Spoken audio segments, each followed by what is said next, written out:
Pass என்னடா வந்துட்டானுங்க, அந்த கிட்னாப்பர்ஸ் வந்துட்டானுங்க. வந்துட்டானுங்களா? எங்க?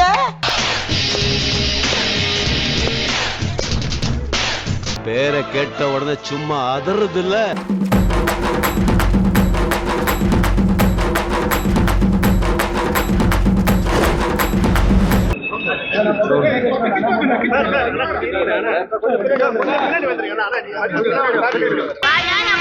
நீ வருவேன்னு தெரியும்டி, அதனால தான் வாசல்லே காத்துட்டு இருக்கேன்.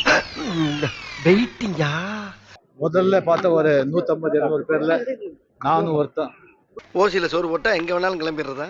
பெரிய ஒரு சந்தோஷம். இப்ப சொன்னேன். நீதான் ஏற்கனவே என்கிட்ட கேட்டிய. இன்னொரு கேட்ட சொல்ல மாட்டியா? ஒரு வரலாற்று நிகழ்வு அதேனே பெருசா இந்தியா முழுக்க பேசப்படக்கூடிய சூழல்ல இது ஒரு ஆன்மீகமா இல்ல ஒரு அரசியலா அப்படிங்கிற கேள்வி எழுது. என்ன பொறுத்த வரைக்கும் ஆன்மீகம். அரைஞ்சு பல்ல கழிப்பிட மாட்டவா? அயோத்தியில மட்டும் ராமர் கோயிலையும் மசூதியும் கட்டி என்னையா பிரயோஜனம்? என்ன சொன்ன? முதல்ல உங்க இதயத்துல ராமர் கோயிலும் மசூதியும் கட்டிக்கிங்க. இந்துவா, கிறிஸ்டியனா, முஸ்லிமா, இந்தியால வாழ்றவங்க எல்லாம் இந்தியனுங்கிற எண்ணம் என்னைக்கு வருதோ அன்னைக்குதான் இந்த நாடே. அவன் ஒரு பயங்கரமான கிரிமினல் கிழவன். ராமர் வந்து தெய்வம்னு யார் சொன்னது? இவங்களா சொல்றாங்க. ராமர் வந்து எப்படி ஒரு மனுஷன் தானே. இப்ப ராமர் வந்து தெய்வம்னா ராமருடைய தம்பி லட்சுமணா என்னது? இப்ப ராமருடைய மனைவி சீதாதேவி அவங்கள ஏன் கோயில் கட்டல? என்ன இவ்வளவு விஷயத்தை சொல்றீங்களே, யாருன்னு நீங்க? இப்ப ராமரை வச்சு ஃபுல் ஓட்டு இப்ப பிரைம் மினிஸ்டர் இருக்க காரணம் அந்த ராமர் தான்.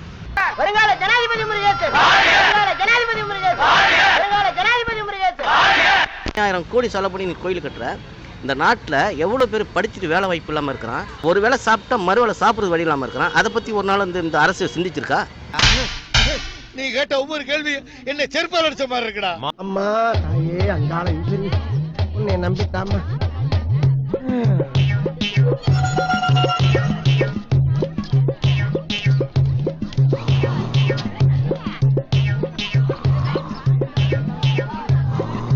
சார் தூங்கிட்டா சார். யாராச்சு எடுத்துடா, எந்திரிக்கிற மேல பொட்டு வைக்காம போயிட்டாடா. பொட்டு வைக்கிறா கேமரா பொட்டு வைக்கடா. அங்க வந்தா பொட்டு. நெஞ்சினில் நிறைந்தால் மூச்சு நிற்க என்ன பெஸ்ட் ஆஃப் லக். மறக்காம சர்ப்ரைஸ் பண்ணுங்க. Thank you.